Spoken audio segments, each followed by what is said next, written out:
Hello Popcorn Junkies, welcome to this review of Janet Planet, another wondrous production from that production company powerhouse A24, directed by Annie Baker. Annie Baker being a playwright, and me and Nanny Di, my mum, we saw Annie Baker's The Flick, which was a fantastic sort of portrait of incidental details from three people's lives who are essentially ushers in a movie house. I would go so far as to say, I've seen another play by Annie Baker, I forget the name of it, but she seems to be a master of the incidental, finding the remarkable in the incidental, or not even finding the remarkable in the incidental, presenting the incidental, and then with time, we realise that actually the incidental is quite remarkable. And I think with that thought in mind, step towards, or step into, or step onto Janet's Planet. It's actually called Janet Planet. This film stars Julianne Nicholson. Saw her last in the wondrously weird Dream Scenario with Nick Cage. It has Zoe Ziegler, who plays the young girl, Lacy, who's the 11-year-old in this film. And really, the film is about Janet, obviously, but it's kind of about Janet and Janet's Planet, if you like, through the eyes of Lacy, who is the 11-year-old girl. It's very much a coming-of-age film set across a summer, and it's set in 1991. And just before we get going on the review, oh my God, fucking hell. The 1990s now feel like the 1970s. You know, the lack of phones, the lack of tech, the fact that we could sit and watch and listen and hear, and there were great long years of boredom for kids. And there was just humdrum stuff, and summers were long, and friendships involved talking rather than texting and live link-ups and all this kind of malarkey. I was just struck. I was watching it thinking, where is this set? Is this in the 70s? Because I tell you what, this film spoke entirely to my childhood, growing up in the 70s and 80s with my mum. It's essentially a single parent sort of scenario, but we see and we experience Janet, Julianne Nicholson, and her daughter across the summer through the lenses of three different people that come into Janet's life, or are in Janet's life, if you like, orbiting around Janet's Planet. I do love the title. It's quite a sort of symbolic metaphor for the way in which a mother, the maternal figure, and their planet is all defining and all encompassing for children, for the child, especially when you're a single child, and a single child with a single parent, which I was, and this film is about. I hate it when people say, oh, the film feels quite, it's like a play. There is a certain pacing to this film that feels quite literary and feels quite stage-like. But the thing I love about this film, it's resolutely a film. It's cinema, and it's involved in time, and it's involved in scene making and characterization that only cinema can do. And so we're parked within 1991, we're parked within a summer. We're clearly told that this is essentially Lacy's kind of portrait of Lacy. It's a portrait of Lacy, the child, but it's a portrait of Lacy through the prism of her mum and through the prism of her mum's relationships with these various people that come into her life. So it's chopped into three sections. The first section we have is titled Wayne, and each section is titled by the name of the person that essentially is in Janet's life at that point. And my God, Mum, and for any anyone listening to this who thinks, why do I keep talking about my mum? Does reviews with me on this channel. She's an enormous movie fan. Mum, this film speaks to so many aspects of my childhood growing up with you. For those who know the channel, you'll know this already, but my mum is gay, and she ran a lot of kind of what's the word? Radical feminists. I don't use that term in a pejorative sense. They were, you know, she was at the cutting edge. She was at the vanguard of the feminist movement in the 1970s and early 80s in the UK. And so I was around kind of lots of, you know, wonderful, weird, sometimes a bit unsettling characters. And certainly the most unsettling characters were those prior to my mum coming out as gay when I was 7. But this film is very much a film about a child, or a young woman, a young girl, coming of age through the lens of how she interprets and reads the way in which her mum relates to other people, and how other people relate to her mum, more importantly. And I think a huge part of my childhood, which I really related to in this film, is the way in which we as kids watch what's done, if you like, not just in a horrible sense, but what's done and what happens to our parents, to our mothers, through the behaviour of others. And so this is a really interesting portrait. I haven't seen anything quite like this before. And again, you know, this idea that it's called Janet Planet, Janet being the mum, who's an acupuncturist hippie, okay, my mum wasn't an acupuncturist, but she was certainly a hippie. She was also a punk. She was many things, my mum, but she wasn't an acupuncturist, though she had acupuncture, for sure. So Julianne Nicholson is an acupuncturist hippie, and when we find her in the film, she's essentially in a relationship with a guy called Wayne. Now, Wayne played brilliantly, and in a, that wonderful thing, to underperform in a film is sometimes much more difficult than to perform in a film. It's that sort of, doesn't have many words. In fact, it has very few words. Played by Patton. Wayne is a dark, brooding presence. He's a mental health crisis who's locked up, has a child from a previous relationship. And the film does a good job, actually, of accessing us in with a really dry, droll sense of humour. I mean, the film starts with this wondrous long shot of Lacy running across this field. You're thinking, what the hell's going on? Where's she running from? Where's she running to? And she's essentially in a sort of summer camp. And she's escaped, and she's calling her mum to effectively say, on a good old-fashioned phone, and she waits for ages for them to either pick up or answer. And she says, I'm going to kill myself. And you're like, fucking hell, really? And she goes, if you don't come and get me, I'm seriously going to kill myself. It has a very deadpan sense of humour, which, when I think back to the flick, is exactly what made that play so successful. Droll, dry, really sort of, what's the word? Really acerbic kind of observations. But in this child, Zoe Ziegler in this film is absolutely sensational. The way in which she watches everything, interprets everything, feels like an outsider, feels marked as different. I think as kids, we all feel that to some degree. But she particularly feels it in this film. She wants to leave the summer camp because she says she's got no friends. And then at the point that she's packing her bags and her mum's coming to collect her, she says, is Wayne at home? Because obviously she doesn't like her mum's partner. And she goes, yes. And she goes, well, actually, I think I have got friends here, actually, really. So she kind of knows she has an appeal, which is nice. But she also is aware that she feels kind of different and unable to settle in. It's chopped into these three sections. So we have Wayne, is section one, and then we have end of Wayne. And then we have Regina, who is a friend of Janet's, and then end of Regina. And then we have Avi, who's this crackpot character, who's a kind of, well, she says, Janet, at one point, I thought he was going to be a narcissist. I think he kind of is. He's just in this weird world of thinking that when he states the obvious and easy to understand, he thinks that he's actually talking ingenious riddles. What I want to say is, for me, this film worked its charm on me, much in the same way as the recent film by Wim Wenders, A Perfect Day, did. Its pacing is slow. And I think rather than seeing that as a drawback, please, I beg of you, if you see this on at your local cinema, step in and say to yourself, I'm going to allow myself 2 hours of mindfulness.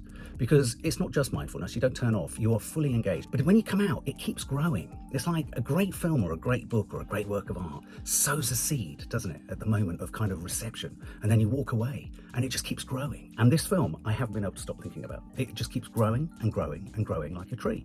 And of course, great films like that work when they really speak to something that you can relate to.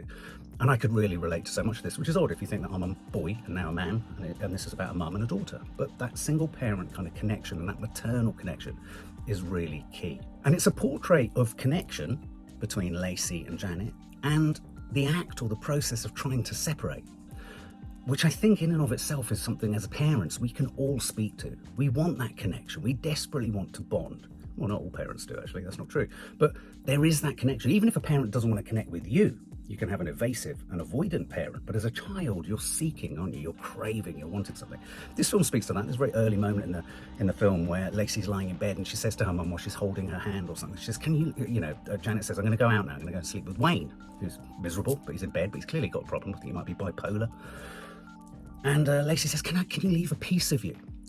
Just that simple line, can you leave a piece of you? I thought was so symbolic. If I think about our children, if I think about kids that have struggled with anxiety, kids that want to feel or maintain a connection with their parents, want to let go but can't let go, the sleeping together beyond a certain age. Why do we have those moments where we say, well, now's the moment you need to stop sleeping with your parent, with your mum, and all that kind of stuff? It's a bit weird now and all that kind of stuff. When to let go? Where is connection good? Where is connection made? And when is separation sought and when is separation needed? You could say that this film is resolutely undramatic insofar as most films seek to hit peak, trough, drama, peak, trough, rest, peak, drama, pinch point, trough, all that kind of stuff.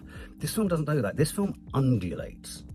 It really does. It undulates. This film undulates. Don't fight it. Don't be sitting there thinking, oh, I need this to come in or that to come in or whatever. This is a film that has a resolutely different pace. And like I say, like the Wim Wenders film, A Perfect Day, That's what makes this film so magical. And in terms of how this sort of steps to the side of not being a sort of stage play on the screen or a book on the screen or what have you, it uses some very subtle cinematic devices to give us a real sense of the intimacy. Intimacy is involved, if you like, when a child is looking at the world around them. And they were really well established in this film at the beginning when Lacy is kind of recovered from, summer club because she's threatened to kill herself. And she's in the car, and Wayne, miserable Wayne, though I'm not making light, he's obviously got a clear mental health crisis. Wayne's driving and her mum's on the right. And we have these beautifully close cutaways of sort of the stubbly sort of side of his face, and then the earlobe with an earring of Julianne Nicholson's, mum, Janet's kind of ear. These details, these kind of, the way in which we as kids look at these bits in close-up of these people. There's a very nice comedy at the beginning of this film where essentially Wayne has a child from another relationship, and Lacy kind of really wants to get, they meet and they have this funny kind of, way of talking to each other by using the kind of letters of the vowels, A, E, I, O, U, and all that kind of stuff, only talking in sentences that begin with A, E, I, O, U, which is funny. Very kooky, very bizarre. You feel a real sense of Lacy, our 11-year-old girl's kind of desire to connect. She even asks Wayne, why don't you see your child more? And Wayne literally can say nothing. Wayne is mute. Wayne is catatonic. He's, whatever his thing is, it's bad. And the other thing that's great about this is, as children, you do remember, and I remember as a child, you remember details, you remember close-ups, you remember a smell. I remember a set of kind of a necklace beads on my mom's dressing table. Do you know what I mean? You remember the weirdest sort of details. And this film kind of does that for you through the eyes of Lacy. But also it does that brilliant thing of portraying some characters. We all know people in our lives that you sort of look back and you think, I'm just going to speak about my granddad here. You look back and you think, well, who were you? A different age, you just didn't get to know people. People didn't say much. You got no sense of character. They were just a kind of mood. And like my granddad was just always in a mood. And Wayne is always in a mood. And so you get no sense of them. And I just thought that was so brilliantly drawn, because if I think actually of a particular partner, girlfriend of my mum's, she was just a mood. I never got to sort of see all the kind of stuff that made her the mood, because of course there was stuff in there, but what was it? Where was it? What was making her what she was? I just saw the mood. And so with Wayne, I think it's a brilliant portrait of a guy that you're sort of thinking, Julianne, you're sort of screaming at Janet, you've got to leave him. And the great thing is like out of the mouths of babes comes the best advice. And Janet asks her daughter, she says, what do you think I should do? You kind of know. And Lacy says, I think you've got to leave him. She's right. She sees the world. She sees how her mum is operating in the world. Quite a chillingly frightening moment in this, actually, in the first section of the film, where Wayne, who clearly there's a night where he's lying on the sofa, he's going through a breakdown, he's outside the window, he's on the floor, he's having a proper bipolar episode. And this was brilliantly, again, unlike you could do on stage, unlike you would be able to do in a book. Brilliantly created sense of tension, stress, and fear, as Lacy comes up to the door and starts to press him on why he doesn't see his daughter anymore. And really, I suppose what we're looking at right now is this guy falling apart. This is why he doesn't live with his other daughter. And he rushes towards the door from a sort of position on the bed saying, shut her up, shut her up. And this is kind of the moment where, in a sense, like any mum, Janet goes, well, clearly I need to check out with Lacy. Should I leave him? Yeah, I'll leave him. So she leaves him. But this is the moment, this is the breaking point. But it was scary. And it reminded me again, it didn't trigger me, but it did remind me of many, many incidents in my childhood where, through no one's fault, the adult world's fault, but just through a sort of benign neglect, things could take on a really sinister and eerie and unsettling kind of aspect. And Janet is this fantastic character because she's beautiful, she's calm, she's considered, and she has this wonderful moment which has really stuck with me since seeing it, where she talks about how she knows she could make any man fall in love with her. And yet it doesn't feel arrogant. And this again spoke very strongly to my mum. My mum, I'm not saying she isn't now, but she's just that much older, was very beautiful. People would fall at her feet, men, women. And she could have had, she could have anyone she wanted. People were tripping over themselves. And often I would be the person that they charmed to get to her. And I really felt this sense in Janet that she knew she had a power. But equally, you could see through Lacy's eyes that power wasn't always serving her well, because she was ending up in pretty shitty relationships. And even her friend, who's the middle section of the film, Regina, brilliantly played by Sophie Okonedo. They go to see this show. It's a bit Midsummer-esque, it's like, big puppets and they're wandering around. I mean, it's definitely a show made by, I don't know, people from the 70s who had a lot of mushrooms and a lot of acid. And it's like, whoa. And I remember going to kind of creches and women's conferences where there was just weird shit going on. And it kind of reminded me of all that, all the things that you get taken to as a kid and you're like, what the fuck is this shit? it. But wow, I'm riding with it, I'm going with it. And so we get Regina as the middle section. Regina was this friend. I didn't know whether it was going to evolve into a lesbian relationship at one point. I thought if it did, this is my fucking life on screen, or my mum's life too. But Regina was brilliant. Sophie Okonedo's character was so good. She was both quite, again, I had that thing, and I think her character, Regina's character, speaks to this idea that when you're a child, you come across these adults who seem like they know everything. They're adults. They must know everything. They're adults. And then actually, they know nothing. They're still childlike. They're still childish. And there was a wonderful exchange between Lacy and Regina in a car, where Lacy's asking various questions of Regina, and Regina's like, really, do you think that? Do you think that about me? Wow. And you sort of think, again, it's that weird kind of process of children that look at adults and adults that look at children, and we demarcate a child as a child and an adult as an adult. And actually, when you look at the behaviour of both sides, sometimes the children are more adult than the adults, and the adults are more childlike than the children. Just great, just brilliant. And Regina was that friend, that brilliant hippie friend who's lost and is kind of like always sleeping on sofas and was always kind of falling apart and a bit distressed. And she goes out with Avi, or she was going out with Avi, or was married to Avi or something, who's the final section, who's the great, he's the kind of artistic guru at the head of this kind of group that's done the Midsummer show, who talks in such sort of, I don't know, he's so sort of full of self-importance, and kind of every thought that he has and every sentence he says, even when what he's saying is a mere description of what's going on, it's laden with import and substance and patriarchy. Running alongside all of this, what I love about Lacy is she's got her own life going on. She's trying to go to school, but she can't. She's trying to separate from her mum, but she can't really. But she's got piano lessons with this brilliant piano teacher who says absolutely nothing. And really, Lacy is only learning the most sort of simplistic kind of chord, which is really boring. But she's very committed to it, and it was a nice character detail. But then there's this hysterical, this is the level of humour, a hysterical moment where the piano teacher draws a face on Lacy's finger to sort of illustrate where she should be pressing it. And we cut to a big fat close-up of this little face kind of looking a bit kind of... It got the largest laugh from the audience. It was brilliant. It's like slow burning, beautiful observations of what it means to grow up in that weird, with those little details that stick with you, that in and of themselves are just odd and inherently funny. And so, again, speaking to this idea of when was this set, I kept thinking, God, there's a moment where Janet is sat on a chair holding a glass of wine, looking really depressed. I think she's just come out of the Wayne relationship. One of those moments, interestingly, which I really related to with my relationship with my mum, was when she was between relationships. You had this kind of moment where you were like, as a kid, oh, this is my moment. It's just me and Ma. Yeah.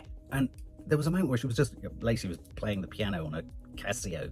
It was awful, but she was doing it. And Mum was just looking at her with a wine glass. I was thinking, God, you know what? In today's world, and in today's films set now, everyone would be on a phone. Everyone would be on the phone. They wouldn't just be drinking a glass of... She was drinking a glass of wine and looking depressed. And there's no time for that anymore, is there? Tech doesn't allow us to sit with a glass of wine and just be depressed and look at our child. Terrible, isn't it? So this was a clever film about those huge spaces that exist, if you like, between experiences and between moments in time and between people. That sort of the imprecise sands of time, the mists of time. You sort of think, oh, is that how I remember it? I felt like whilst I was watching this, I was watching the process of an older Lacy actually remembering everything and recollecting all of this, and it coming back in shards and of details and as close-ups. And it's not set at, the whole film isn't framed as a flashback, but there is a way of certainly seeing this film as one enormous flashback. So we've had Wayne, who's brilliantly drawn in an undrawn fashion. We've all had those characters in our lives who kind of hum. He just has a hum. He has a male hum. Then you have Regina, and she has a sort of higher pitch sort of whir. She sort of whirs along, and she's kind of a bit more stressy and a bit more vulnerable and a bit more kind of easy to read.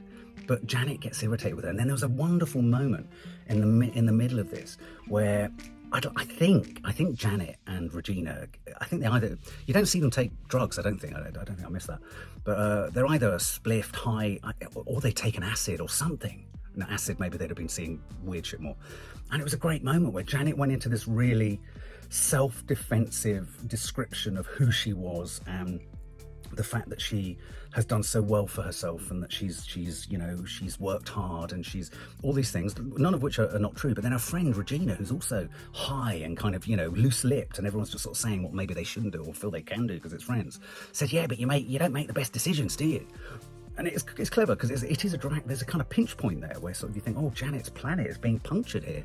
She's having to kind of, and she gets a bit kind of crabby and a bit kind of, defensive of herself and all that kind of stuff. And then what was so clever about this scene, so you've got this kind of moment, which I so remember, so many parties where people were off their tits. I won't go into too much detail, but watching people off their tits or watching people just talk.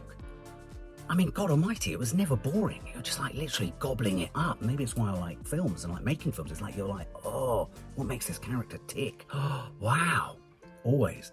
And then what was so clever about the scene, you have it playing out, and really in a weird way, I was thinking, oh, I wonder where Lacy is. It's all very much been told from her point of view. She literally stands up and into shot. She's just literally been out of shot. She's been at the floor level, and she's been listening to this whole thing play out.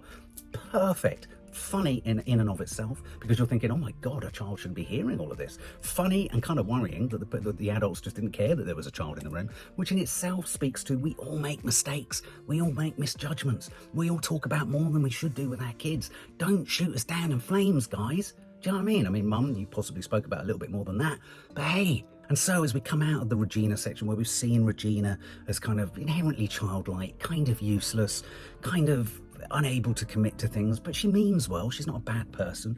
You know, she's naive, she's childish, she's uncertain, she's vulnerable. But what's great is underneath all of this, there's the constant beating pulse of Lacy, watching the world around her, looking at what she can take from it, what she wants, what she needs. And in all of this process, you're mindful of the fact that actually Lacy is trying to grow up, or is growing up, needs to go back to school, doesn't want to go to school, is still sleeping with her mum, is kind of wanting to not sleep with her mum. Her mum's kind of getting a little bit frustrated. You can sense that. She's wanted to kind of not have to sleep with her every night, and gets a little bit terse with her, especially when Lacy one night says to her, do you think I'm a lesbian? And I thought it was a wonderful scene where Janet, Julianne Nicholson's character, says, you know, she said, well, that's funny you should say that. I've always thought you could be a lesbian. And what I loved about this was ostensibly politically incorrect. My mum's gay, and you know, and I roared with laughter at this. No one else did in the cinema. I was just kind of like, oh my God, that's so funny, because of course what she was saying was crassly sort of archetypal and stereotypical, but it's the kind of thing as a parent we're always thinking. We're having to make fast track decisions and mistaken kind of judgments, and we have to kind of sometimes just use shorthand about stereotypes and archetypes. And she goes, why? And Lacy goes, why did you think that? She said, well, because you're quite sort of pointed and you're quite sort of self-assured, and I just don't know how men would cope with that, which I thought was funny. And the film's building to a kind of neat sort of denouement, which is essentially Lacy trying to get on a school bus to go to school at the beginning of term, at the end of the summer. She tries once, she can't do it. It's a sort of, you know, she sort of pulls up at first, and then on another attempt she does get there. And I think this film is really bittersweet, because it really speaks to the way in which, you know, this getting on the bus, this letting go of her mum, this having a piece of her mum. Her mum, that night, she says, "I can have a piece of you." Janet gives her a hair. Although we all know we should separate from our kids, although we all know it's what our kids need to do, it's what society demands of us. I mean, we homeschooled our kids, so we really understand this. There's a kind of nervousness around the systematizing of the system. That really resonated for me, the idea of trying to be sort of conventional and unconventional one and the same time. And I remember, I've always talked about this elsewhere, but there was a poem I remember reading when I was at school from a feminist anthology about a baby's vision of its mum. I forget the name of the poet, but basically the poem kind of conflates the beauty of a balloon and flowers with the image of the baby's image of its mum. They all become they're all one. All these things, all these attributes are mother and mum, and none of them are separate to baby. It's a sort of self-image of everything, and it was beautifully written. It was very captivating, very clever sort of portrait of that maternal kind of enmeshment, if you like, with the child. And I think this film is all about that. Janet's planet, and then you go back to the title, Janet's planet. You know, she's having kind of, you know, this girl is seeing her mum make mistakes, make good decisions. She's seeing her mum sort of fed by relationships, not fed by relationships. We have moments where, you know, like when Lacy walks into the room at one point, and in the final section, Avy's section, you know, I like the fact that it wasn't clear. This is a really neat detail. It wasn't clear whether Julianne Nicholson's character clearly went into a relationship with Avy, because at one point earlier in the film he went off with Regina again. They used to be together, and that floating sense of who's with who. Is she having a thing with him? Is she sleeping with him? Is she having sex with him? And I remember that. I remember thinking, who's this character coming back? Who's this dude who's being all this with me and saying all this stuff to me as a kid, and he's only really interested in, you know, how's your father with my mum? You know, I thought this film portrayed that really well, and it did it in an incomplete fashion, right down to a really clever touch. When Janet goes off for this meal or this picnic with Avi, she goes off. I forget what we said. I think we've seen Lacy have another piano lesson or doing something at home. And then when we cut back to Janet at the picnic, he's gone. And of course, under conventional terms, you think, oh, he's just done a runner. He's left, they've had a row. But no, she goes back to the car. Was he there? Wasn't he there? And that speaks to, again, this whole film feels like, and is framed, though not consciously, and that's not specifically what it's saying. But I read the film and I took away from the film the idea that these are the shards and moments and incomplete memories, unreliable memories, but just because they're unreliable doesn't make them any less valid. Memories of a young girl, Lacy, as she seeks to make sense of her mum's planet, her mum's world, the planet of her mum and herself. And by the end of the film, she's essentially trying to kind of pull away from that and go into the world, or is pulled away from that and goes into the world. So I have to confess, I'm kind of curious to know what happens to Lacy and who Janet's with now. You know, what happened to Avi? Is he gone? Is he still talking wank in a coach somewhere? I don't know. Anyway, I thought it was a wondrous film, and it's one of those films that is absolutely as good as it is because of its pacing and because it bucks the trend. It's not hurried, it's not rushing, it's not trying to get you to thoughts quickly, it's not trying to tell you what to think. It's languorous, it's a summer, it's thought-provoking, it's warm, it's tender, and it's very, very funny. So if you see it on, step in, take 2 hours out from this mad fucking life that we lead and enjoy it. And if I had to score it, I'd give this, like a perfect day, I think there'd be a brilliant double bill. I'd give this 100 out of